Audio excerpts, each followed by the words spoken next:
Olá, esse é o ThalerCast, o podcast da Thaler sobre tecnologia, gestão, agilidade e outras loucuras. ThalerCast.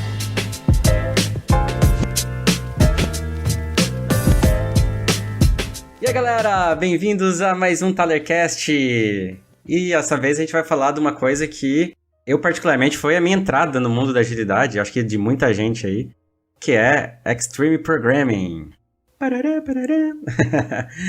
Então, hoje a gente tem aqui um convidado pra lá de especial. Acho que o primeiro convidado depois dessa nossa nova fase aí do ThalerCast, grande Wagner Fusca, um dos maiores nomes de XP aqui do Brasil. Fala aí, Fusca. Menos. Valeu, gente. Obrigado pelo convite aí. Sou Wagner Fusca, tô aqui em Maringá, no Paraná, interiorzão. Estou atuando como Agile Coach na Object e falar de XP pra mim sempre é um prazer, cara. Então, gosto do tema. Tem poucas pessoas que falam, mas os que falam sempre são pessoas incríveis e eu acho que aqui tem vários e eu acho que é a conversa que vai ser bem legal. Vai sim, cara, com certeza. E aí, logo na sequência, Sebastian. Fala aí, Sebas. E aí, galera, tudo bem? Beleza? Eu curto muito o XP, cara. Nossa, desde que eu conheci, tudo fez muito sentido pra mim.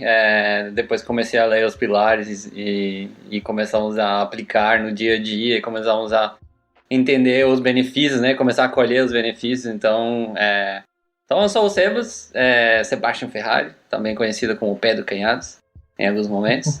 E eu trabalho na Thaler, né? Sou o CTO e cofundador. E eu tô aqui com essa grande galera aí, e o Wagner Fusca. Obrigado, Wagner, por ter aceitado o convite aí. Estamos sendo honrados com sua presença. Aí, estamos aqui também com a Evelyn. Fala, Evelyn. Oi, gente, tudo bem? Prazer, meu nome é Evelyn, acho que a galera já me ouviu outras vezes, sou desenvolvedora de software aqui na Thaler, e fazedora de outras coisas também, apaixonado pelos meus gatos, gosto de uma cerveja, de um vinho, e tô aqui pra falar de XP com quem entende pra caramba, porque o que eu sei eu aprendi na prática, então tô aqui pra aprender com os mestres. Ah, sim, a Evelyn é responsável pelo esse episódio que tá acontecendo, na verdade, então... Kudos. E por último, mas não menos importante, Luiz Guerra, também conhecido como Becker. Fala, Becker, e aí? E aí, galera, beleza? Obrigado por mais um convite aí. XP é um assunto que eu gosto de falar bastante. A gente tenta praticar, né, bastante aqui na Thaler. E, enfim, falar sobre mim, né? Eu sou dev na Thaler aqui já faz 7, quase 8 anos. E, né, no passado recente aí tô transitando aí para gestão de fluxo, análise de negócio. Mas XP continua sendo um assunto bem presente na minha vida. Assim. Massa demais, galera. Massa demais. E XP, assim, eu vejo... O XP, assim, quando eu conheci o XP lá, acho que em 2006, por ali, né? Com o livro do Vinícius Teles, né? Clássico, né? O Vinícius acho que foi um dos primeiros a falar, o Vinícius Klaus, de XP aqui no Brasil. E eu lembro que na época ele era, tipo, uma metodologia mesmo, né? Tipo, você tinha uma estrutura, assim, toda definidinha, né? De como fazer... Inclusive, eu fiz meu TCC lá em 2007 falando de XP para equipes distribuídas, olha que loucura. E eu vejo que assim, que depois ali passou o Scrum, né, agilidade ali, meio que não se esqueceu exatamente, mas se tirou o XP um pouco, né, dessa questão de metodologia, mas as práticas do XP, acho que elas tomaram conta, né, de todo mundo da agilidade, pelo menos de quem tá querendo fazer software bem feito, né, eu acho que hoje o XP... Não importa o que você tá fazendo, né? Qual o método, né? Acho que transcendeu, né? Começou a... Tirando o Go Horse, acho que todo mundo tá usando o XP, né? E aí que entra esse papo, assim, que a gente tava conversando antes, né? O XP é pra todos, né? O XP dá pra você usar, na verdade, as práticas, as ideias do XP, a gente pode usar não só na programação, como pra qualquer coisa, né? Então, a programação em par, né? A gente vê em todas as áreas, o pessoal já começando a tentar trabalhar mais em par também. A questão da coletividade, né, do trabalho ser coletivo, né, o trabalho não ser individualizado, né, que também o próprio Kanban depois pegou muito isso, né, a questão do fluxo. Então, cara, a gente vê que o XP está cada vez maior, mesmo ele não estando mais como uma metodologia fechada, né. O que vocês acham disso aí, gente? Cara, eu fico pensando assim, o XP, eu lembro de perguntas que eu já recebi assim, mas por que XP teve atualização de 96, lá, quando o Feedback criou, pra agora? Não, tipo cara. Windows, né? Por quê? talvez não precisou, porque as práticas ali elas foram perdurando. E assim, comprovadamente, se você pegar alguma prática, mesmo não aplicando XP na íntegra, você vai ter resultado. Isso que eu acho legal. E assim, muitos começam a falar assim, mas XP não é usado. No State of Agile lá, fala que 1% do mundo usa XP. Cara, declaradamente 1%, mas provavelmente você usa alguma prática sem saber, né? Por exemplo, DevOps. DevOps era falado em 98 e tal, o DevOps foi surgir em 2007, o termo. Então são várias coisas que eu vejo que você usa práticas de XP, e se você entendeu a essência do lance ali, cara, você consegue aplicar para várias coisas, né? Falou do pareamento, cara, você pode pegar assim, posso parear fazendo um bolo. Cara, eu e minha esposa aqui vamos fazer um bolo, cara, ela vai me ensinando e tal. Pra fazer churrasco aí, cara, a melhor coisa pra você aprender a fazer churrasco certo é sentar, ficar do lado de alguém ali e ficar ali, como é que é, tal, o ponto das coisas, tal. Tempera a linguiça ou não, você aprende, não precisa, né? Aquelas coisas assim, que no início você faz algumas coisas erradas, mas pareando você vai aprendendo. Então você pode fazer várias coisas legais com XP, né? E por isso XP eu entendo que é pra todos, né? Com certeza, as práticas a gente, depois de um tempo trabalhando com elas, a gente percebe como elas são universais, né? O par é um ótimo exemplo, né? A metáfora do piloto e copiloto, né? Quem está pensando mais estratégico, quem está pensando mais no micro, implementar, né? Uma outra que para mim é a mais universal de todas, mas aí é pessoal, opinião, mas é o TDD, porque não é escrever teste antes, né? TDD é ter um estado de feedback contínuo, um estado de fluxo, né? Você pode fazer isso fora do teste e fora do próprio software, né? Você pode, por exemplo, você falou no churrasco, né? Cozinhar é bem assim, você tem feedback toda hora, o cheiro tá queimando, né? O tempero, você experimenta. Tudo. Se você não faz TDD, né, provavelmente você tá apostando bastante, né? No que você tá fazendo, né? Então, tipo, em algum momento você vai ter que ver se você ganhou ou não, né? E isso, às vezes, é um custo altíssimo, né? Eu gosto de pegar esse lance da cozinha aí, porque, cara, dá pra tirar muito feedback da cozinha. Você tá fazendo... Cara, você vai fazer uma receita, vai fazer alguma comida, você tem uma receita. A receita é o quê? De alguma maneira é um padrão, né, cara? E padronizar é uma prática de XP. Existe um conceito errado aí quando a gente para pra pensar que, vamos padronizar. Cara, padronizar é bom, cara. Você componentiza e reaproveita. E aí tem gente que fala, não pode padronizar. Cara, em código-fonte pode e deve padronizar. Porque senão, ainda mais a gente fala que é a distância, né? Você trabalha basicamente remoto, né? Cara, se você não tiver um padrão de comunicação, de linguagem, cara, você não desenvolve, né? Tem outras coisas que a gente poderia metaforar aqui, a cozinha, que eu não vou entrar muito nesse lance, mas já trouxe uma ideia aqui que a gente pode aplicar, cara. Eu gosto de XP para todos, mas eu acho que, infelizmente, nem todo mundo compra a ideia do XP, cara. É isso que me dá um certo medo, assim, que parece que XP é muito caro. Cara, caro é o trabalho ruim que você faz, né? Eu acho que é uma questão de... Eu acho que parece como que tem que adotar tudo, né? É tudo ou nada, né? E aí eu acho que você perde justamente a essência dos pilares, né? Tipo, quando você vai... Isso eu acho que eu percebi bastante no Lean, assim, que é uma coisa que a Mary Popedic, por exemplo, ela dava o exemplo, né? De que quando você trabalha com princípios, você não está amarrado às práticas, né? Então você pode trabalhar com diferentes práticas, só que utilizando os mesmos princípios, né? E esse negócio que você falou de... tipo assim, da galera de adotar ou não e ser muito 880, é porque leva nessa questão de, se eu não estiver fazendo tudo, eu não tô indo pro lado do XP mesmo. Só que qualquer mudança de hábito, você tem que fazer meio que doses homeopáticas e aprendendo ali, né, usar um pouquinho de cada vez. Então, eu acho que... E tem muita gente que utiliza XP, ou seja, uma coisinha só, mas não quer assumir. Ou não quer falar que é XP porque...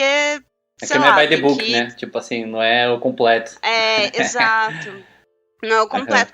Mas às vezes, eu acho que, tipo assim, a gente tem que analisar contexto também. Pode ser que a gente não esteja fazendo ali 100% do jeito que é ensinado no livro, mas é o que é adaptado ao nosso contexto. E aí tá tudo bem. Eu odeio usar esse tá tudo bem. Eu não quero mais usar esse tá tudo bem. Mas... ok, entendeu? Não tá falo, mas tá tudo bem.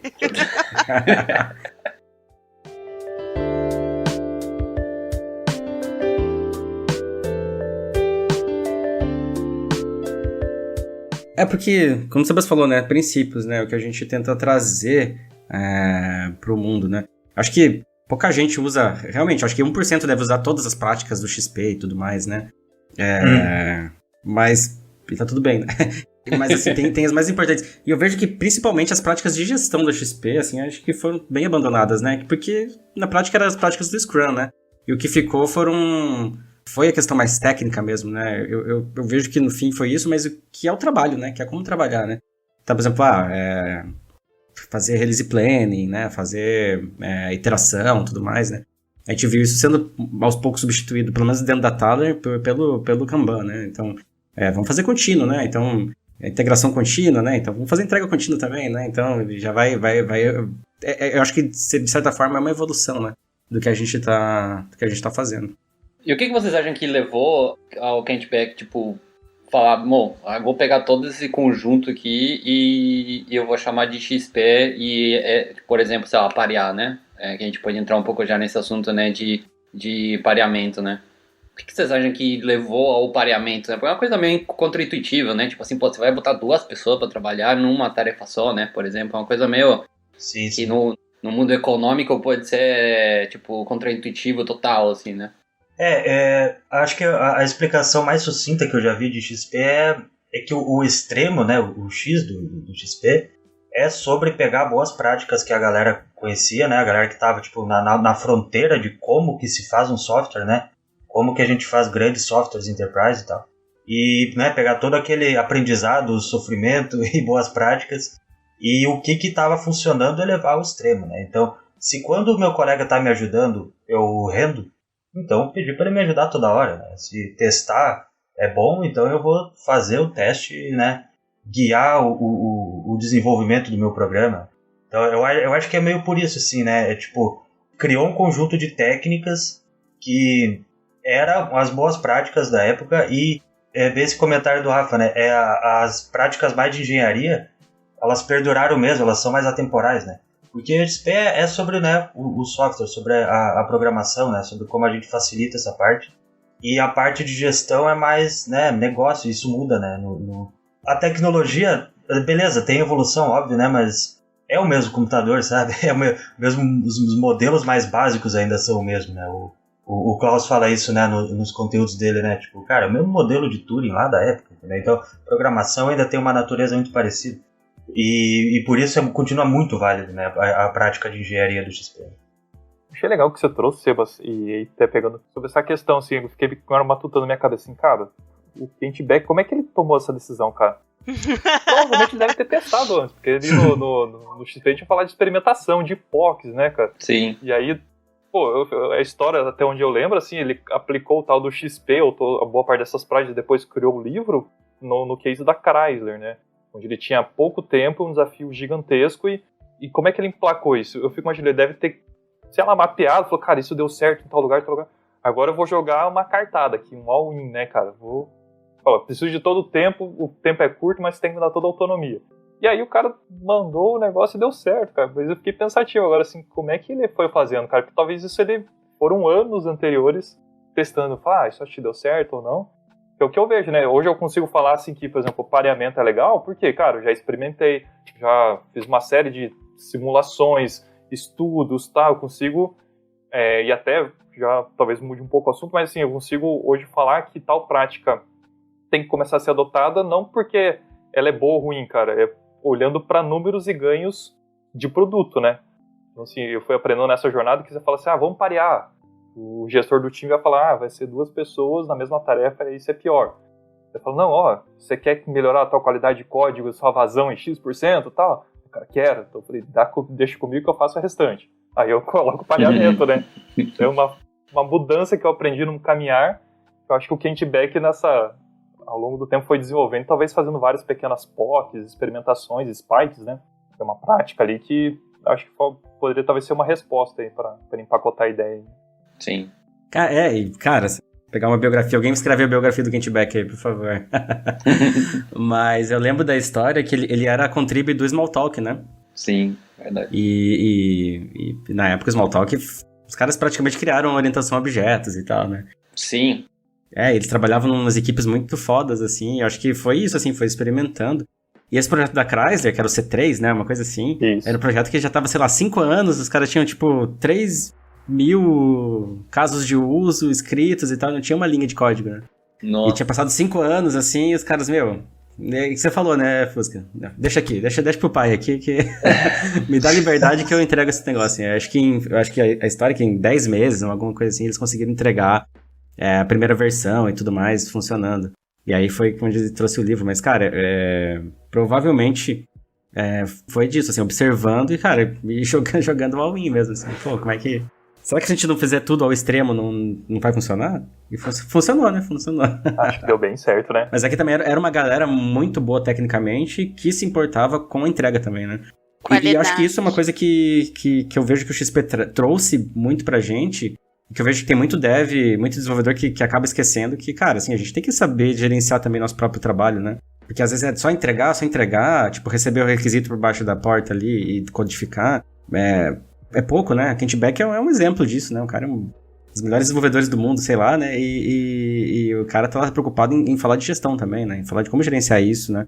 Como entregar melhor, como fazer uma entrega pequena, como fazer uma entrega que vai gerar valor pro cliente, né? Pegar práticas, né? Por exemplo, a história, né? Pô, o que é uma história? Lá, acho que era o Mike Coyne que tava falando de história, porque ele tava estudando storytelling, ele falou, pô, se a gente falar de uma história, de como o usuário vai fazer, será que a gente não consegue trazer e juntar essa maluquice num cara só, assim? Foi muito grandioso, né, o que o cara fez. Sim. Eu acho que esse ponto que ele traz de o cliente presente, eu acho que justamente ele tentou, na minha opinião, né, eu acho que ele tentou realmente encurtar o feedback loop ali, porque falou assim, cara, se a gente traz o cliente mais perto, a gente consegue validar nossas hipóteses mais rápido, ou a gente consegue ter uma maior assertividade do que realmente o cliente precisa, né, para resolver os problemas dele, né. E um dos valores de XP, a gente já falou de várias coisas, cara, eu sempre gosto de tentar fazer links com os valores, cara. Cara, é isso que o Sebas falou sobre feedback mesmo, cara. É tudo que você faz para reduzir o tempo de feedback e aí acentuar a comunicação, cara. Então, qualquer prática de XP vai cair ali em algum dos valores e essa ideia do tempo de feedback é essencial, cara. A gente vê, por exemplo, Alisson Vale criou a fórmula da eficácia, né? Tempo da hipótese é a solução, cara, é isso, cara. O quanto menor for minha validação da minha estratégia, daquilo que eu vou fazer, cara, eu vou ter mais sucesso, né? Eu vou ser mais assertivo. Eu acho que o lance do XP é muito disso, cara. E à medida que você vai fazendo essas atividades, você busca o quê? Simplicidade, que é o outro valor.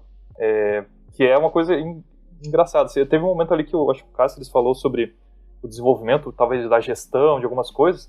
Eu acho que alguns itens se desenvolveram porque a gente complicou demais. Eu lembro, o Sebas vai lembrar do Klaus falando na trilha de XP lá em 2018 sobre a metáfora lá do Docker, que era um canhão. Sim. Um negócio gigantesco. Só que você só precisa matar uma mosca. Você vai usar um canhão ou você vai usar uma raquete que você mata um mosquitinho? Então, tipo assim, a gente como desenvolvedor muitas vezes está querendo colocar Docker, pipelines e tal, cara, e você só precisa entregar nem que seja manualmente, cara. Então, tipo assim, cadê a simplicidade? FTP. Qualquer coisa assim, valida a hipótese, cara. E hoje eu tô trabalhando com um pouco ágil e escala, cara, eu vejo o quanto complicado, as interdependências. Nossa, gente, é um negócio pra gente. Não dá pra ser um time que pega e é responsável do início ao fim desse problema? E eles vão navegando pelas dificuldades ali, aprendendo, envolvendo outros, fazendo cliente, mas não, um faz um negócio, passa pro outro, habilitar, que devolve pro outro, que não sei do que, daqui a 4 meses sai a versão, cara. E aí quando sai pro cliente, já era, perdeu o prazo, né? Eu acho que eu acho que o mundo realmente ficou bem mais complexo, né, e mais conectado, né, como consequência, né, por causa de que a gente está realmente com softwares que interagem, que fazem parte da nossa vida muito mais do que na época que foi criado o XP, provavelmente. Então eu vejo que hoje a gente está tendo que realmente revisitar algumas coisas, né? Tipo, por exemplo, que nem você falou, né? Dependências. Na Thaler a gente tem muitas histórias de que muitos problemas eles se originam justamente na questão das dependências, né? De como é que a gente resolve essas dependências, porque agora não é mais uma dependência com o cliente, de entender o que ele quer e entender realmente qual é o problema que ele está querendo resolver, né? O propósito, né? Mas também a gente tem que interagir com o time A, time B, time não sei o que, e o serviço não sei da onde, que tem que integrar, né? E a gente tem dependências com todas as novas áreas, que antigamente, geralmente, era o time desenvolvia tudo, né? Praticamente. Então, acho que a gente está agora tendo que lidar muito mais do que só com o cliente, né? Trazer mais para perto também outros times também, né? E acho que isso é um desafio bem grande, que a gente está tentando diminuir esses gaps de comunicação, tanto com o cliente quanto com outros times, aplicando algumas coisas do DDD e tudo mais para a gente criar uma linguagem ubíqua e tal, criar entendimento colaborativo, né, modelagem colaborativa, né, para resolver os problemas. Então, eu vejo que existe uma sinergia muito boa, assim, entre o XP ali e o DDD. DDD. Concordo. Acho que esse lance do DDD é uma estratégia boa pra caramba. Eu sempre me questiono, assim, quando apareceu o tal do DDD, assim, acho que é o Mike Evans que falou, né? Não lembro se é o autor. Eric Evans.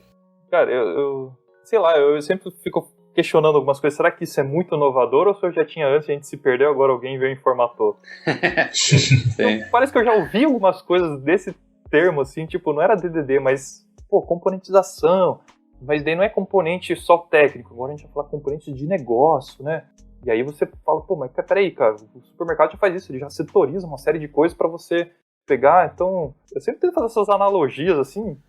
Sim. Cara, talvez a gente só, às vezes, tá falando uma mesma coisa com termos legais. Não tô falando que DDD é ruim, cara, DDD é bom pra caramba, mas talvez se a gente estivesse refletindo já as oportunidades de negócio, não tão técnicas, que eu acho que é um dos problemas nossos como pessoas técnicas, a gente fica só olhando tecnologia, cara. Não, a gente tem que olhar produto agora, né? Tipo, as oportunidades de negócio, né?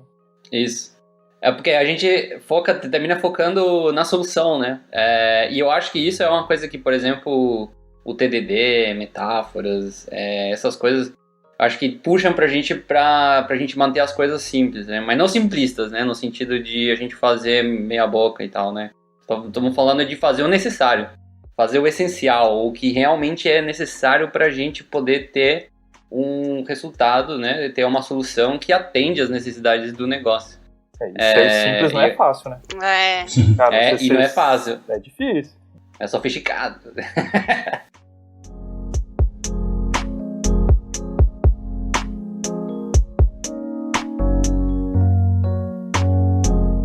Um comentário sobre isso, assim, eu assisti tem uma palestra do Mike Kagan, não sei se fala assim o nome dele, não sei se fala Kagan, mas deve ser, né?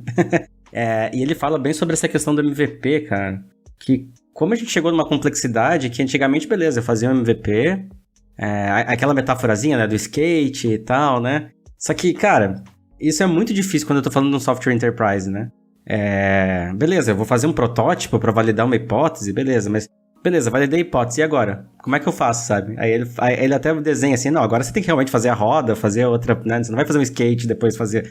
Não, você tem que fazer a roda, fazer a porta do carro, né? Como é que você faz isso desde o começo e faz isso funcionar num modelo ágil, sabe? Sem ser, tipo, quebrando as partezinhas, né? Isso eu acho que é um dos desafios técnicos que a gente mais tem hoje, né? Que é, tipo, como é que eu passo do MVP, validação de hipótese, para realmente um software robusto, enterprise, sem, sabe, gastar 1 ano, 2 anos arquitetando, né?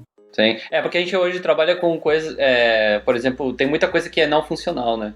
Então, por exemplo, hoje para tornar uma solução viável, dependendo do contexto, você já tem que, logo de cara, você tem que pensar em segurança, em escalabilidade, em resiliência e tarará, né? Então, tipo, isso também faz parte, né, hoje de validar a hipótese. Tipo, hoje você bota um produto no ar, dependendo do teu público-alvo, dependendo da empresa onde você trabalha, tipo, você já está expondo isso a milhares de pessoas, né, para estar interagindo isso. E interagem de várias maneiras, né, e que cria justamente essa complexidade aí da maneira como o pessoal interage com o software. Não, eu falo assim, a gente foi além, assim, eu queria voltar um pouquinho e pra gente falar um pouquinho mais da prática também, né? Isso. E é uma das coisas... E eu quero voltar para um assunto que acho que é o assunto que mais tem doído, assim, ainda mais depois da pandemia, que é, cara, pair programming, mob programming e remoto. Como é que vocês estão vendo isso aí, Fusca? Como é que você que tá acompanhando, você que trabalha com um monte de times aí, como é que você tá acompanhando isso? Porque a gente tem uma experiência aqui na Thaler, assim, e eu acho que a maioria... Eu falo sobre isso, sobre remoto, né, com a galera, que é o Zoom fatigue, ficar o dia inteiro numa call... como é que vocês estão flexibilizando, tipo, o cansaço que isso gera, né? Como é que vocês estão trabalhando, flexibilizando, ou fazendo formas diferentes de pair programming com o trabalho remoto, cara? Legal.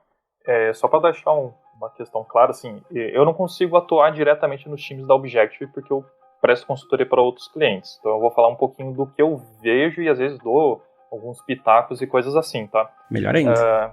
Cara, eu não aconselho nem aconselhava quando era presencial você ficar 100% do tempo fazendo pareamento.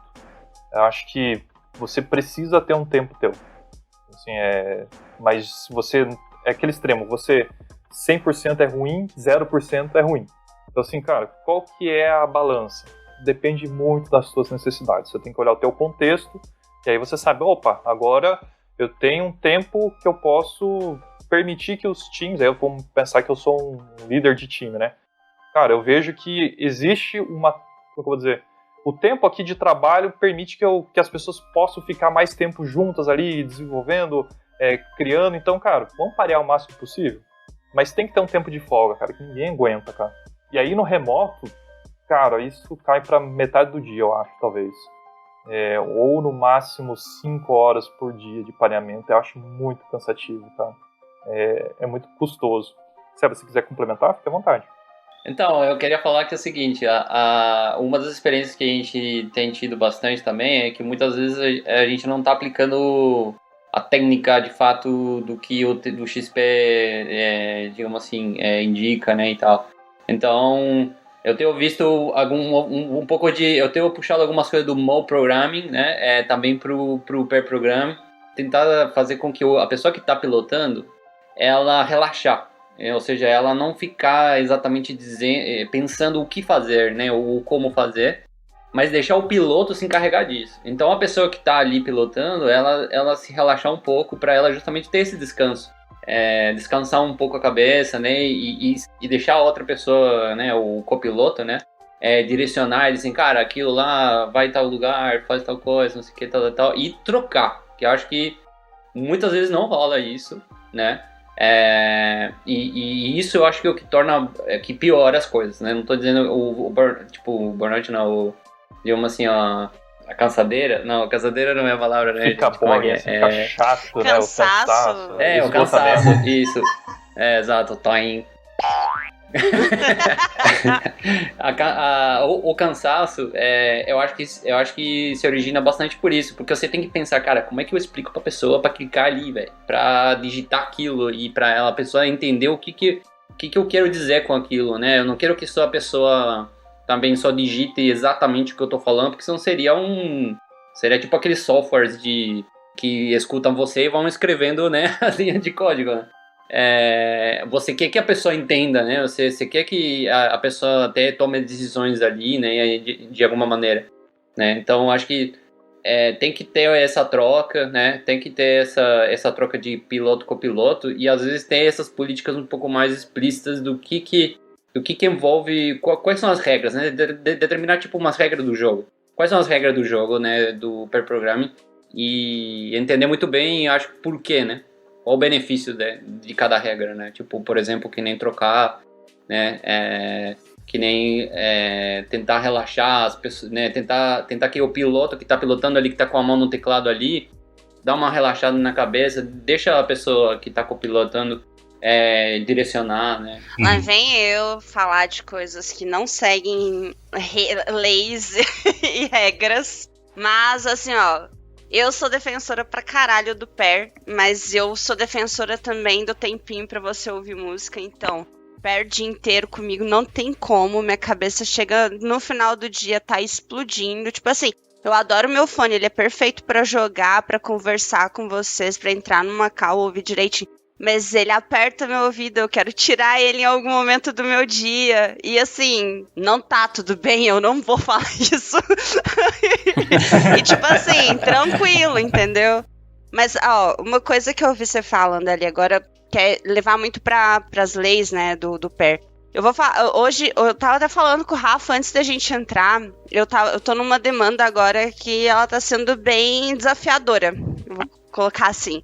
E aí entrou um colega meu em pair comigo ontem no final do dia, hoje a gente puxou algumas coisas. Cara, teve uma linha que eu não vi que causou uma série de problemas. E ela tava ali, e eu não tava vendo. E aquele olhar dele, tipo assim, que chegou com a cabeça limpa e viu aquilo, já fez total diferença. Tipo, eu gosto muito desse pair também que destrava, sabe? Às vezes você não precisa daquele pair uma demanda inteira, mas você precisa daquele pair que te destrave. E assim, às vezes 2 horas da cabeça ou do conhecimento da pessoa te ajuda, tipo, a ter uma direção. E aí eu também defendo esse tipo de pair. Não sei se tem na teoria, ok? Mas a questão de teoria e prática, eu vejo muito isso. Ah, pode ser considerado uma ajuda? Sim. Mas pra mim também é considerado um pair, sabe? E eu acho que, além disso, no dia a dia, às vezes, o que eu vejo assim, a gente às vezes tem dificuldade de como que eu vou explicar aquilo que eu estou fazendo, ou o que eu estou querendo fazer. Eu tenho muita dificuldade, por exemplo, de falar, às vezes, termos técnicos para a pessoa entender. Eu pego, tiro um print e mostro, ó, é isso aqui que eu tô tentando te falar. E aí, esses momentos, assim, eu acho que o pair também te ajuda a aprender a falar com outro desenvolvedor. Então, para uma pessoa que é júnior, uma pessoa que tá na área há pouco tempo, cara, a diferença é muito grande, porque é aquele momento que você não tá, entre aspas, né, apanhando sozinho. Você tá, tipo assim, você tá com uma pessoa ali do seu lado, né, te ajudando o tempo inteiro. E, além disso, tem troca também de conhecimento, né, porque, assim, não quer dizer que as duas pessoas saibam 100% aquilo que elas estão fazendo. Tem o compartilhar o conhecimento para nós aqui na Atali, pelo menos com o fluxo unificado. É um rolê que é importante pra caramba, né? Mas eu acho que em outros contextos também, porque quanto mais a gente descentraliza conhecimento, melhor é para um time. Eu não, tipo assim, independente de ser na Thaler ou em qualquer outro lugar, quando eu vejo, tipo, as pessoas falando sobre descentralizar o conhecimento, pra mim é, tipo, uma coisa que isso aí deveria ser lei, entendeu? Porque daí você forma times mais resilientes, aí você não tem dependência de outras pessoas, não vai ficar sempre só com o Joãozinho, fazer uma coisa só, e o Joãozinho faltou, a Maria faltou, o negócio não anda, fica lá parado um mês. Eu acho isso assim. E aí o pair também entra nessa parte, porque se o Joãozinho tá fazendo com, sei lá, a Fernanda vai saber também, mesmo que um pouco. Ela também vai ter um pouco de contexto.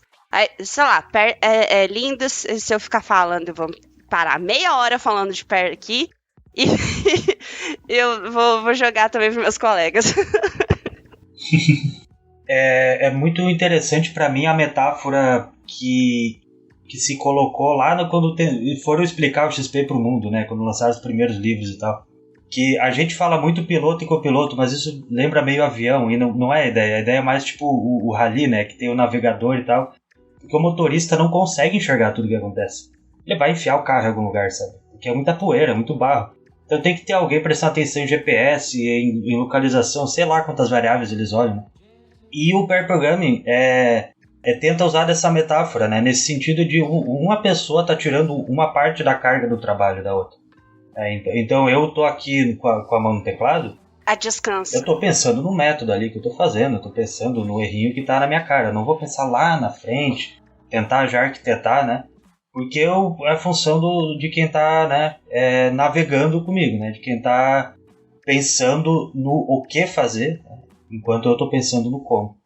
Isso, e trocar, né, que o Sebastião falou, que né, no rally talvez eles não troquem, né? Mas na nossa profissão, sim, a gente aprende a fazer as duas coisas, né? A gente tá, enfim, né, se encoraja a tomar decisões, né? Então, a gente não faz só métodos, a gente também pensa no mais estratégico, digamos, da demanda, né, que a gente está implementando.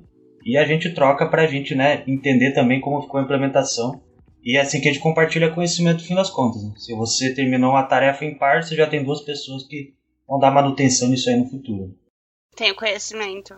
Cara, eu acho legal, assim, que tava até tentando resgatar, assim, a pergunta que o Rafa trouxe sobre, por exemplo, o remoto. Cara, eu acho que o pair remoto, ele não funciona pelos mesmos motivos que o pair presencial não funciona. Ou o mob, né? Cara, quando você usa a prática só por usar a prática, porque alguém mandou, não vai funcionar, cara. Então por que a gente quer pair? Cara, eu quero, igual a Evelyn falou, o Luiz falou, cara, a gente quer validar o mais rápido possível se aquele caminho tá certo. E às vezes quando eu tava sozinho e alguém chega e me dá uma luz aqui, igual a Evelyn trouxe, cara, é isso, cara. A gente reduziu o tempo que a gente ia pegar daqui 1 dia, 2 dias, na release de algum possível bug ou uma má implementação. Então, Isso eu costumo fazer assim. Por que o pair aqui funciona remoto? Não 100% do tempo. Porque a gente tenta falar o mais claro possível o porquê fazer isso. Cara, como é bom você já ir direto a um lugar e saber que aquele destino é o que você precisava. A gente ama quando o GPS nos dá o lugar certo e não ficar recalculando, perde o sinal. É isso, cara. O lance do pair é isso, cara. Eu tenho feedback o mais cedo possível se eu tô no caminho certo, né?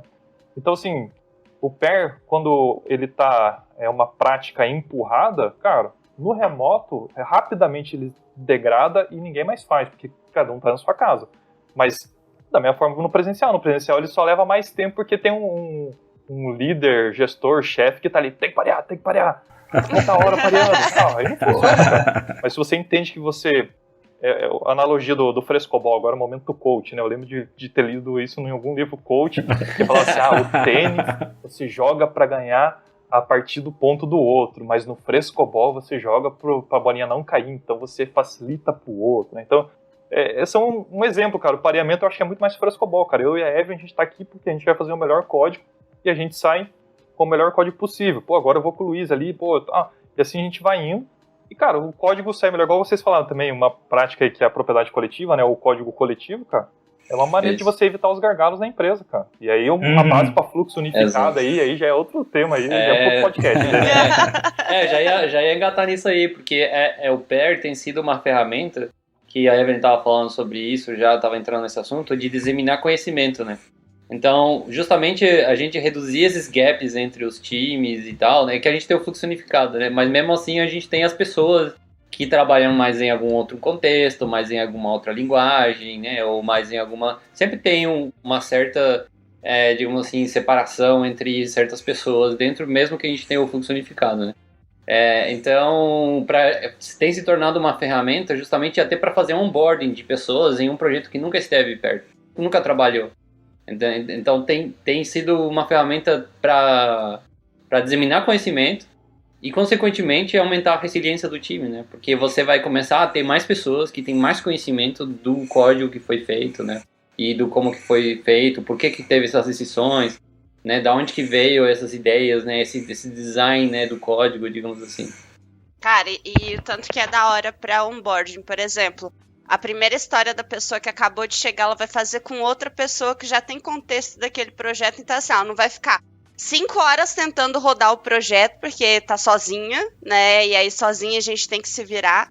E aí, com outra pessoa, tipo, a pessoa já sabe o caminho das pedras. Por mais que esteja documentado, sempre tem uma coisinha que não tá documentada, né? Pode ser o projeto mais bem documentado do mundo, tem sempre um trenzinho que falta. E é esse trenzinho que a outra pessoa que tá ali do seu lado pode te ajudar, sabe? Questão de onboarding e até, tipo, por exemplo, teve muitas empresas, acho que praticamente todas as empresas do Brasil perderam bastante gente, né, para os gringos. E assim... Qual que foi a melhor forma, né? Qual que é a melhor forma de você integrar o novo time mais rápido? É fazendo pair. Assim, uma das melhores formas para mim, Evelyn, da sua humilde opinião, tá? Pair, velho. Bota o povo pra fazer pair, porque é muito mais fácil a pessoa pegar contexto sobre aquilo estando do lado de alguém que já tenha contexto do que ela tentar descobrir um mundo sozinha ali do nada. O tempo de onboard reduz bastante, você consegue passar...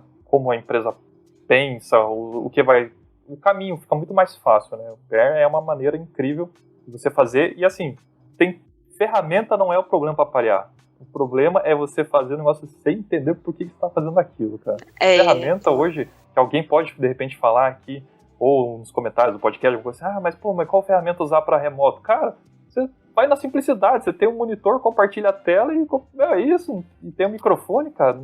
Você faz isso com game, cara. Por que você não vai fazer no código? A galera fica... cara pareia, esse cara joga CS, cara. Você tá trabalhando em time, orquestrando alguma coisa. Qual que é a dificuldade em parear com código fonte? Tem algumas restrições que às vezes eu sou meio chato com os times e falo, mas o que você faz? Você joga pareado? Por que você não pode programar pareado? A gente passa mais vergonha no jogo do que codando. É muito bom. Exatamente, bom. Sim. Até porque, mesmo no presencial... Não é para as duas pessoas estar com a mão no teclado. Então, de onde veio essa restrição? Mostra a tela e eu te ajudo.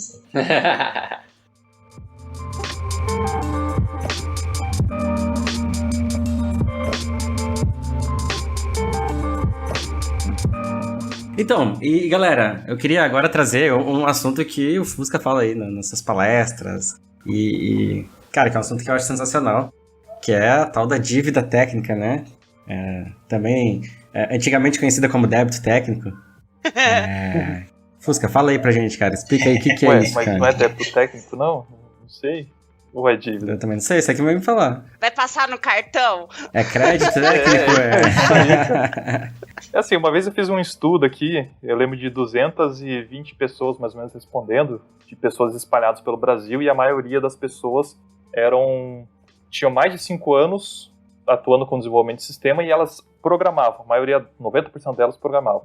E aí me assustou quando uma das perguntas eu coloquei, você conhece o termo dívida técnica? 50% conhecia.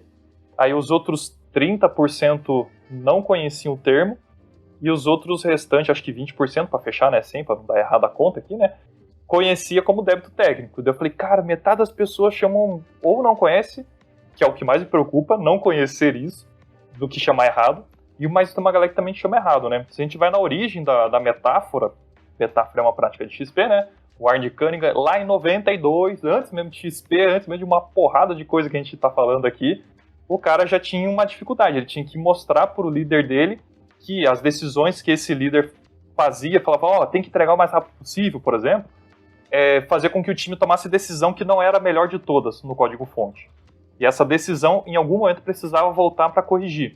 E se demorasse demais para voltar para corrigir, aquilo era como se fosse um juros da casa dele, por exemplo, um juros bancário. E esse juros se acumulava, tornando uma dívida quase impagável. Ele criou a débito metafor. Só que nós brasileiros, talvez traduzimos débito para débito, e aí a gente costuma chamar de débito técnico. Mas na verdade é dívida técnica, né? Então, você que está escutando que chama de débito, tudo bem. Mas a partir de hoje que você aprendeu, chama de dívida, que vai deixar todo mundo mais feliz aqui, né? Não tem problema chamar de débito. E fica bem mais claro, né? Sim. Fica mais fácil de negociar. É uma metáfora que eu uso bastante para mostrar o quanto de coisas ruins a gente traz junto, né? O quanto está deteriorando o sistema. Alguns conhecem o termo de deteriorar, então a gente sabe que, cara, eu tenho uma roupa, cara, eu uso X vezes e, cara, ela começa a ficar ruim.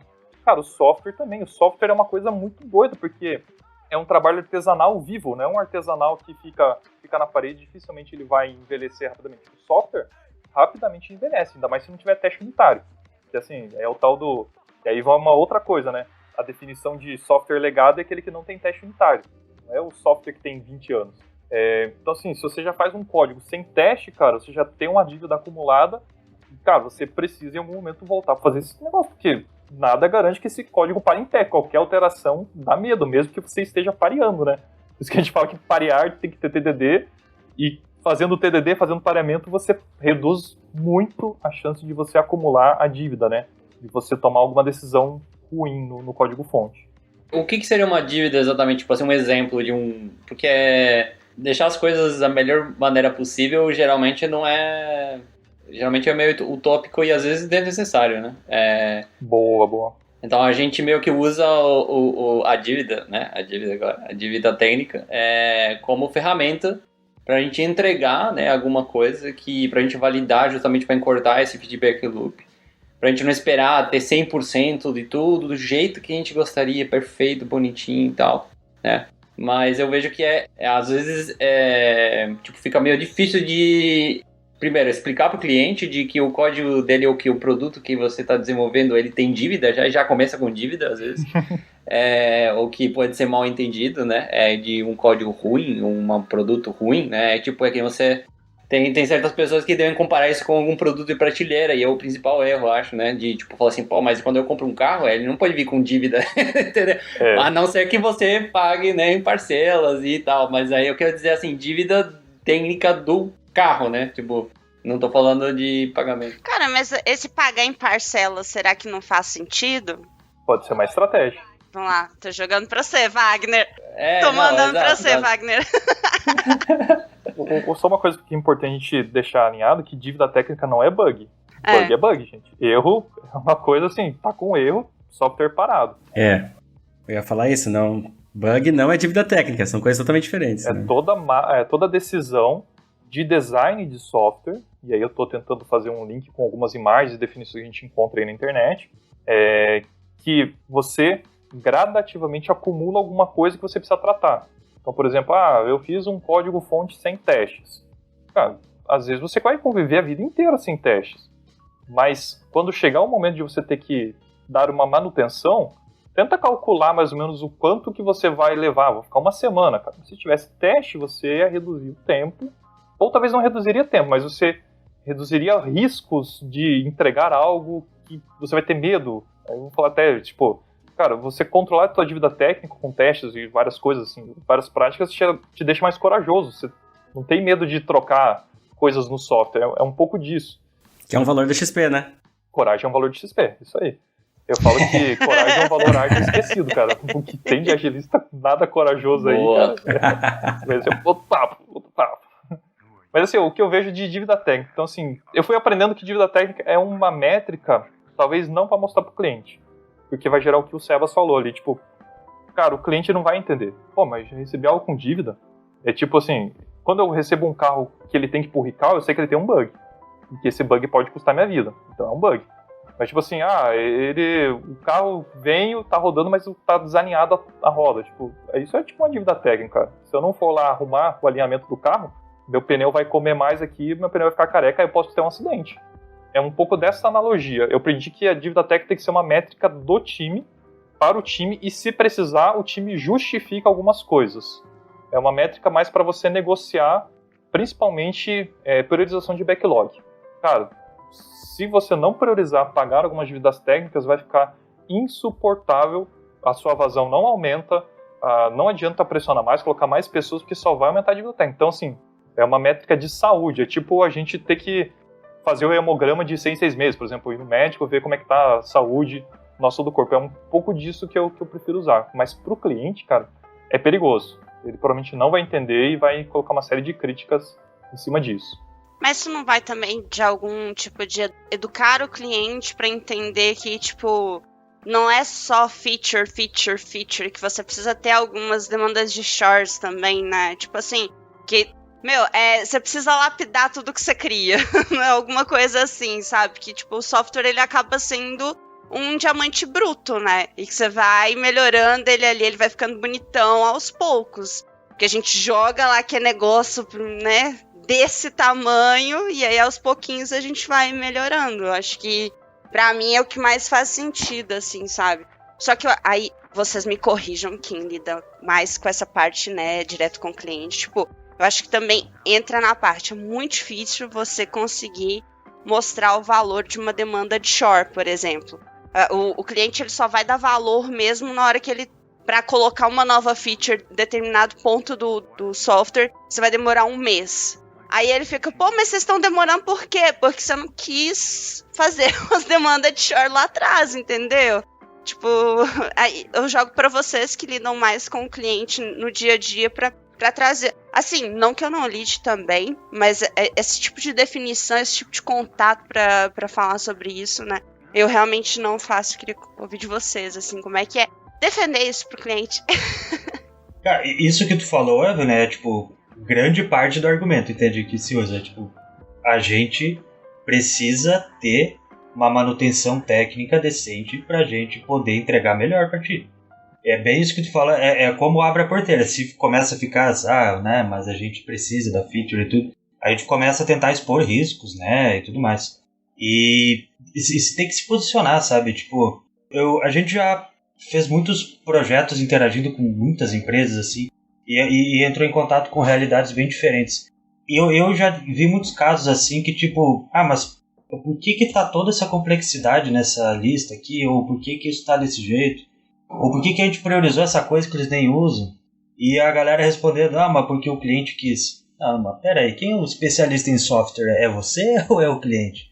Que você não pode se posicionar com o seu conhecimento lá que você já tem, sabe? Tipo, é isso que a gente faz, no fim das contas, né? Assina essa promissória aqui.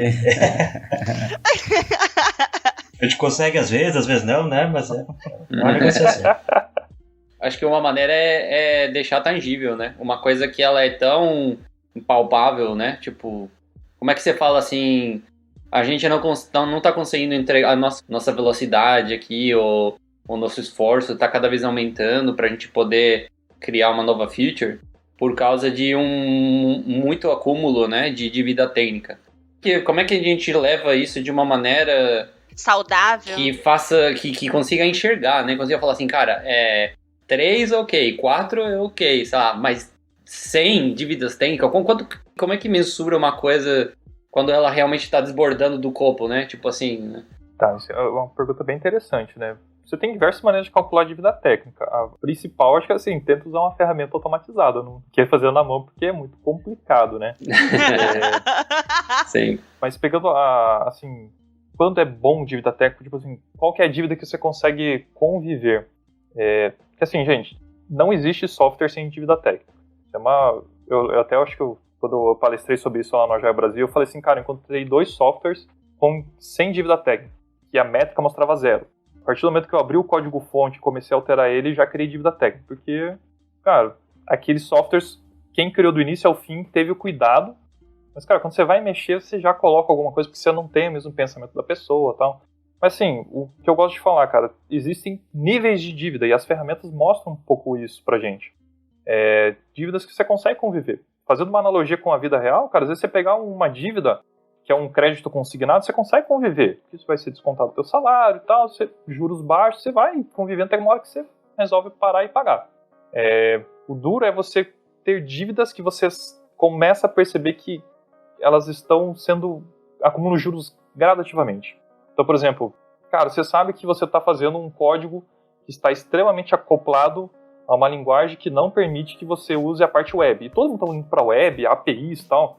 Cara, acho que tem um erro aí até de decisão técnica mesmo, né? Eu estou usando, sei lá, uma biblioteca que está vulnerável. Cara, se você parar para calcular, quando eu falo vulnerável, assim, tem um problema lá, cara, você não para arrumar aquela vulnerabilidade, se você for atacado, cara, olha o custo disso. Acho que a dica é tentar ir controlando isso. Tem coisas que você consegue lidar. O nome da variável não está seguindo o padrão do Java. Cara, dá para levar. Pô, cara, você sabe, se você não usar tal coisa no Java, eu tô falando mais de Java porque eu sei que é mais o meu mundo, eu uso tal coisa e ele dá um Java no Point Exception. Cara, essa dívida é fácil de pagar e ela, se ela não for paga, ela pode causar uns problemas que o cliente não vai achar legal ver essas mensagens de erro. É difícil você medir isso, tá? O que eu gosto de fazer?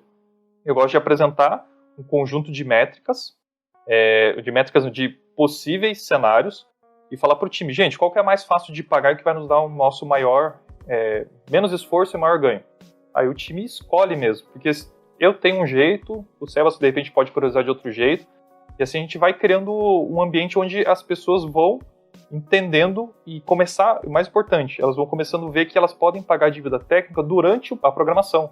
Talvez começar com momentos para pagar dívida técnica é uma estratégia, mas o ideal é que quando você está programando, você já paga a dívida técnica.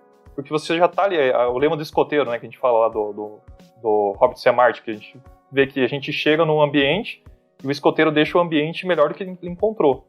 Então acho que é um pouco disso, não tem uma regra exata. O importante cara, por que é importante pagar dívida técnica e qual que é? Tem dívida técnica que você não tem que pagar, porque é muito esforço e pouco retorno. Exato. Vai refatorar tudo e, cara, não. Então você tem que gerar momentos pro time conversar sobre isso. Se não conversar, cara, vai ficar sempre... Coisa que eu já vivi. Eu sempre fui o cara famoso da dívida técnica no time, que ama o SonarQube. Quando eu saio da empresa ou saio do time, ninguém mais olha pra isso. Por quê? Porque só o Fusca ama. Então você tem que ensinar a galera a usar uma ferramenta, cara. Tem que criar o hábito, né? Eu ia perguntar exatamente isso, assim, quando você fala de usar uma ferramenta, uma ferramenta de análise de código, de complexidade, esse tipo de coisa. Isso, o SonarQube, a gente tem vários outros aí, gratuitos, tem específicos para a parte de segurança, para diversas linguagens de programação. Mas, cara, mesmo sem ferramenta, você já sabe código que tem dívida técnica. Aquele código que eu gosto de falar que é a quantidade de is que você encontra, assim. Vai lá, eu e o Luiz vamos parear aqui. A gente pegou o cartão lá, a gente puxou o cartão, já que a gente trabalha puxado, né? Daí só que a gente olha assim e fala, cara, não vou puxar isso não, puxar o outro que esse daí, ó. Cara, isso é dívida técnica. Não tem muito o que você esperar muito, você já sabe. Então, pela quantidade de is ou pessoas que não querem puxar esse cartão, você já sabe que aquilo lá tem bastante dívida técnica. Mas você tem que tomar cuidado, faz uma estratégia, talvez faz um dojo, um mob com a galera que, o que a gente pode melhorar? Você vai ensinando, galera. E assim, a galera vai ganhando mais musculatura e vai pagando, é isso. A dívida técnica é igual questão financeira, cara. Você só começa a pagar suas dívidas de cartão ou de qualquer coisa quando você coloca isso num orçamento e fala, eu estou ferrado. Mais ou menos isso. Você fala, beleza, vou parar de gastar aqui no iFood, tá nos outros lugares aí. E aí você começa a cortar tudo, né? Exatamente. Se você não fizer esse choque inicial, não vai funcionar.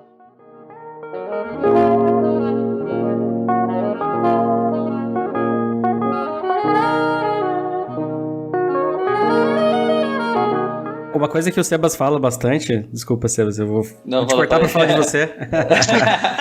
Que é aquele lance da fricção, né? Quanto mais dívida você vai tendo, mais vai tendo fricção pra você conseguir levar as coisas. De repente você tá levando 2 semanas pra fazer uma demanda simples, e o cliente fala, cara, mas você demora 2 semanas pra fazer, sei lá, esse crude, sei lá, qualquer coisa assim. Foi só um botão, gente. Como que vocês demoraram 2 semanas pra um botão?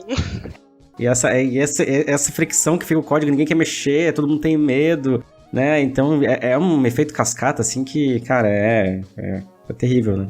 Sim.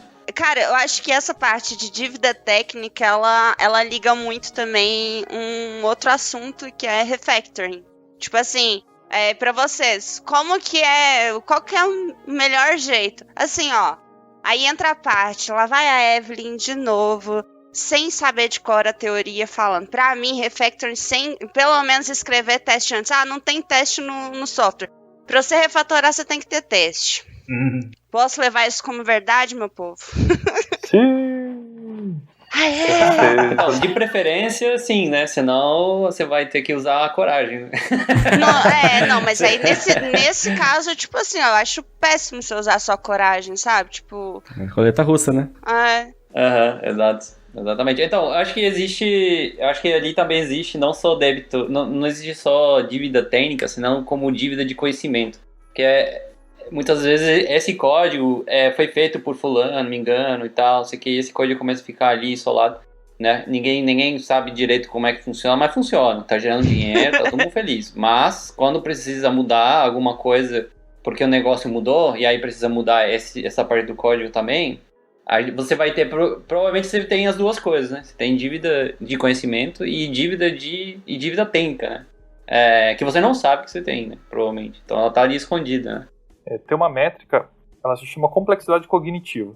A quantidade de possibilidades que você tem, depende do código-fonte, com if, else, várias coisas, aquilo torna a sua cabeça, tipo, você pensa mais para entender aquele código.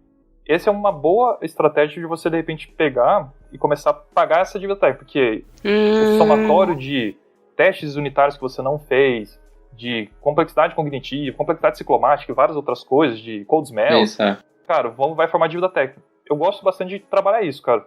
Códigos que estão complexos de forma cognitiva, cara, você pode ir trabalhando, daí você tira uma regrinha, faz um teste. E assim vai indo, cara. Se você for gradativo e contínuo, cara, aquele código vai ficar melhor, sua dívida técnica vai diminuir e o seu teste vai subir. Que essa é uma coisa interessante. Não adianta você ter um gráfico de dívida técnica caindo se o teu teste não estiver subindo.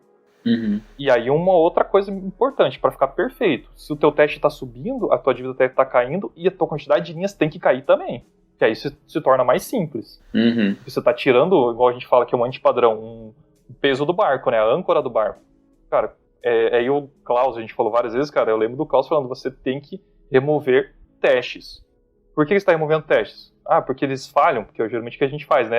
Falhou, a gente pula ele. Bota skip ali. Bota skip e foi. Não, a gente quer remover...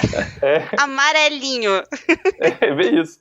A gente quer remover teste porque ele já não faz mais sentido, porque aquele código, ele era complicado e se tornou simples. E aí a gente vai diminuindo a quantidade de linhas de códigos, vai diminuindo a dívida técnica e aumentando a nossa cobertura. Esse é o cenário ideal. Se as 3 métricas você tiver, tipo, toda semana olhando, cara, pô, é o sucesso total, cara. Eu acho que assim, o ideal é a gente fazer isso de uma maneira contínua, né? Perfeito. E não em lotes grandes, tipo, vamos fazer um code freeze e vamos resolver todos os problemas do software. Né? E aí, tipo, no próximo commit já tem um novo problema e aí começa tudo de novo. Né? Então eu acho que não deixou o barco afundar, né? Acho que essa é a questão, se botar muito peso, muito container, aí o barco começa a virar, né? Exatamente. E a melhoria contínua, né? Que é a base, né?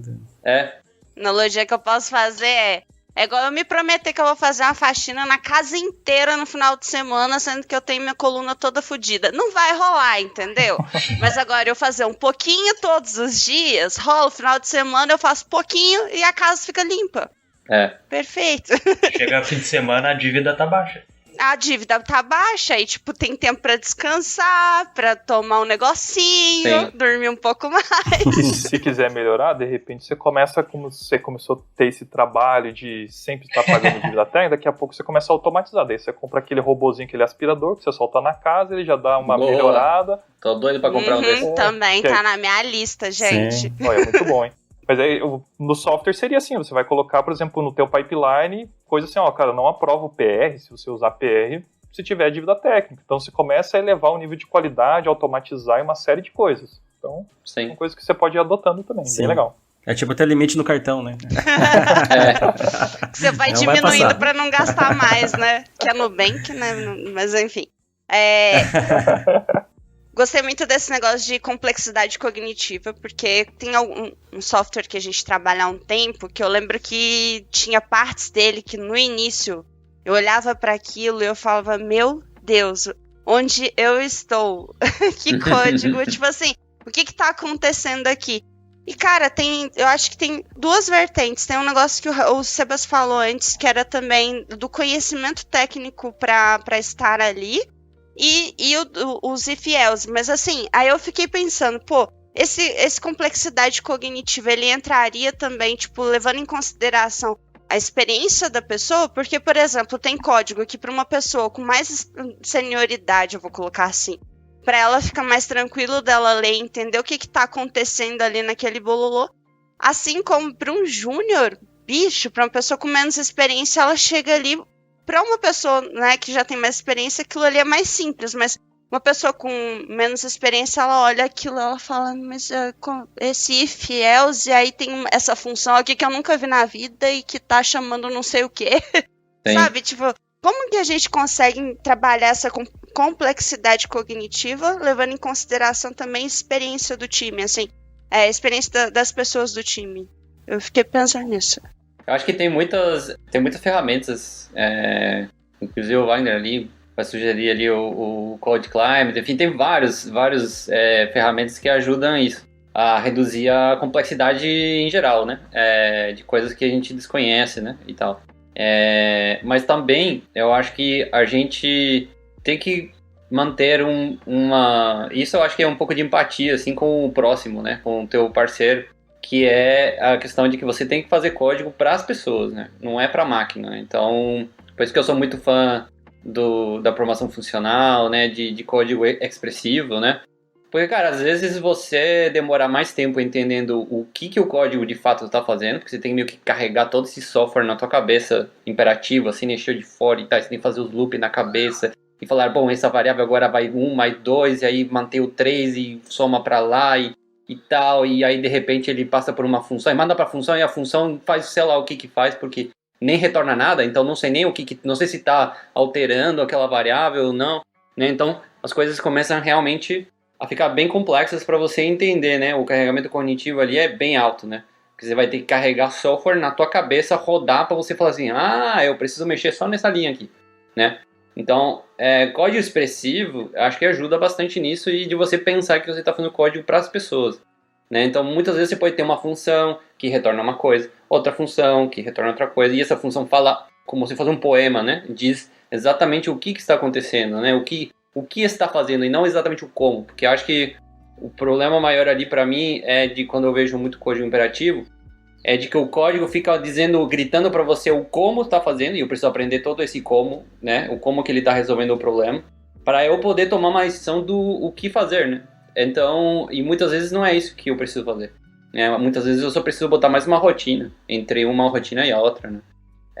E quando a gente faz código mais expressivo, muitas vezes é uma função que chama outra função, que tem um nome certinho, fala assim, faz tal coisa com tal coisa, né, e tal, né, e tal. Então eu posso ler como se fosse um poema. Eu acho que isso reduz um pouco o carregamento cognitivo ali. Eu acho interessante que o complexidade ciclomático e também a complexidade cognitiva são métricas que você consegue obter baseado nos pontos de probabilidade, ou seja, a quantidade de ifs que um laço, alguma coisa vai percorrer. Então é um modelo matemático, aí não vai depender de se a pessoa é júnior ou sênior. Então assim, cara, a tua complexidade é essa. Agora, então assim, a única coisa então, assim, que eu acho que talvez o que faz sentido ser uma pessoa sênior é ela ter capacidade de fazer um código simples, coeso, aí talvez indo na linha do Solid, né? Eu espero isso de um sênior. Um sênior que for me entregar um código com alta complexidade, eu falo, cara, não é tão sênior assim, cara. Acho que a gente pode melhorar aqui, vamos parear e tal. Acho que a senioridade não vai vir por causa dos anos, né? Mas sim pela qualidade do código, né? Inclusive uma vez, Wagner, um sênior que eu tava trabalhando junto, o Rafa conheceu ele. Ele me falou assim, cara, eu sou sênior, mas eu odeio código espertinho. O que é o código espertinho? É aquele código que tá mostrando a capacidade daquela pessoa de fazer o código mais esperto possível, só que ninguém consegue ler. Ninguém consegue entender o que tá acontecendo ali. Então, às vezes, eu gosto de ser um pouco mais verboso, de criar nomes grandes, né, nas funções, dizendo o que tá realmente acontecendo ali, do que criar fazer uma coisa super otimizada ali que, nossa, cara, eu olhei isso aqui estudar, sei lá, entendeu? É o campeonato de quem consegue fazer tudo numa linha só, né? Exatamente. Prefiro 10 linhas de código, que é fácil de ler, do que uma linha de código que eu não consigo entender nada. Vou ter que processar esse código na minha cabeça. Quase um assembly, né? Eu lembro a gente trabalhava num projeto lá bancário, e a gente tinha alguns nomes para alguns códigos que a gente fazia, né? Deu problema lá no processamento de arquivos e de repente, será que tá caindo os dinheiros na conta certa? A gente chamava o código aleluia, né, cara? Você mandava o script, cara, aleluia, resolvia tudo, cara. A gente tinha tanta regra, tanto if lá dentro, cara. A gente apelava, a gente tinha alguns códigos aleluia, assim, cara. A gente dava nome para alguns códigos que eram extremamente complicados, cheios de coisas, assim. Nossa, esse foi o código aleluia, cara. Só ele resolve. Mas Era muito complicado de dar manutenção e só alguns sabiam, cara. E era só if, else, regras, cara. Sim. Eu acho que esse é um exemplo de débito de conhecimento, que é justamente quando um código ali, o conhecimento do que aquele código faz foi embora com uma pessoa, né? Ou depende de uma pessoa, né? E você consegue ver, tem umas ferramentas massas, tem uma ferramenta que eu tô doido pra usar que chama CodeSense. CodeSense ou CodeScene, eu não me lembro agora, mas é uma ferramenta bem massa, assim, que justamente ajuda a ver quais são os lugares do software que o pessoal pouco mexe. Então provavelmente esse código ali tá assim, ó, ninguém sabe o que tá rolando naquele código ali. Muito bom, eu já ouvi falar dessa ferramenta, não testei ainda não, mas já conhecia. É muito caro, é em euro agora, tá louco? Custa, sei lá, 300 euros.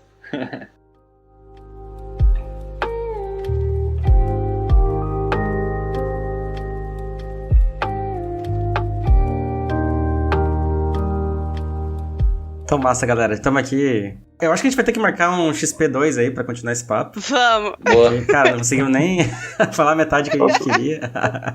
Já fica o convite aí pro Fusca. Em breve a gente te chama aí de novo, Fusca. Conte comigo aí. Cara, palavras finais aí. XP 2021, futuro, o que você acha? Finaliza aí pra gente. Cara, vou tentar, sei lá, usar minha bola de cristal aqui, mas... Vai. Mas assim, coisas que eu vejo, cara. Eu fico feliz que XP voltou a ser falado. Eu acho que eu tô na comunidade desde 2012 aí, mais forte de 2014 pra frente, cara. Não só XP, mas temas técnicos era algo que a gente viu de forma gráfica, que, por exemplo, no Agile Brasil teve uma queda expressiva, vários anos seguidos, os temas técnicos diminuindo. De 2018 para cá, ou 17 para cá, algumas pessoas começaram a se levantar, não só eu, mas várias pessoas, a começar a falar sobre temas técnicos. Pode ser XP, pode ser Trunk-Based Development, sei lá, Gitflow, várias coisas que podem ser faladas, DevOps, que isso é agilidade, cara. De alguma maneira, isso vai tornar o nosso trabalho mais produtivo.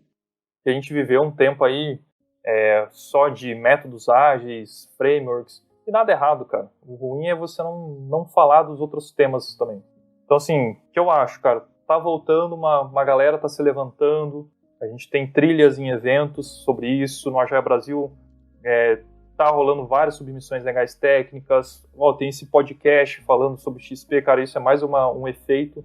Então eu vejo que, cara, tá voltando um tema importante. Por quê? Porque muita gente está pondo agilidade, e aí está implantando, instalando agilidade e está percebendo que eles estão entregando mais coisas ruins mais rápidas. E aí o XP é uma resposta para eles entregarem as coisas certas da forma certa. Aí não está eficácia com eficiência. De nada a gente ficar falando de entregar mais rápido, entrega tudo torto. Então, o que eu vejo? Tem uma galera forte, eu fico feliz, a Tauler tem várias pessoas legais que buscam isso e dão espaço. Eu acho que isso vai crescer cada vez mais e, cara, é nítido. Quem usa alguma prática de XP se torna uma pessoa melhor, uma pessoa programadora melhor. Então, esse é o meu recado e eu torço para que isso continue crescendo. E cada vez mais eu tenho amigos e amigas que amam isso. Conheci vários aqui, eu conheci o Luiz e a Evelyn, que bom conhecê-los e saber que eles são adeptos a tudo isso. E acho que é isso que eu queria dizer. Ô, louco, cara, encerrou bem demais, cara, Sim, nossa. E aí, como é que acha o Fusca na internet? É fácil, né? Coloca Wagner Fusca, em qualquer lugar vai estar Wagner Fusca, exceto no Twitter. No Twitter tá Wagner Fusca _ lá, porque até agora tem um cara usando Wagner Fusca. Ele já tentou fazer engenharia social, observar a vida dele pra tentar roubar um negócio, mas não coloca isso não, que os caras vão me entender. Não vamos contar pra ele, não. Não conto pra ele não, mas dá pra tentar, tô tentando. Libera aí e tal, não sei o que, mas o cara não libera o Wagner Fusca. Não, tudo bem. O resto é tudo Wagner Fusca, você me conta em qualquer lugar, assim. Massa, cara. Obrigadão por participar, cara. Foi demais conversar contigo. Sempre bom conversar contigo, né? É mais sobre esses assuntos. Já fica o convite, então, para o próximo XP2. Acho que tem que falar mais Temos que falar mais sobre isso, né? Precisamos falar mais sobre isso. Exato. Precisamos falar mais. Tá o nome aí de podcast, né? Temos que falar mais sobre isso. Falar mais sobre isso. Falar mais sobre isso. Sim, sim. Valeu aí, Sebas, Evelyn, Becker, por participarem aí também. Valeu, Fer, por organizar tudo, como sempre. Agradecer também o pessoal da Aerolitos aí que faz essa edição maravilhosa pra gente. Valeu, galera. Muito obrigado. Acesse o blog da Thaler. Entre lá, blog.thaler.net.br. Tem as redes sociais, tem Twitter, lá tem tudo. Entre lá vocês vão ver. Twitter, tem Instagram, tem LinkedIn, tem tudo. Segue a gente no Spotify aí pra ver os próximos podcasts. E galera, muito obrigado. Valeu! Powercast.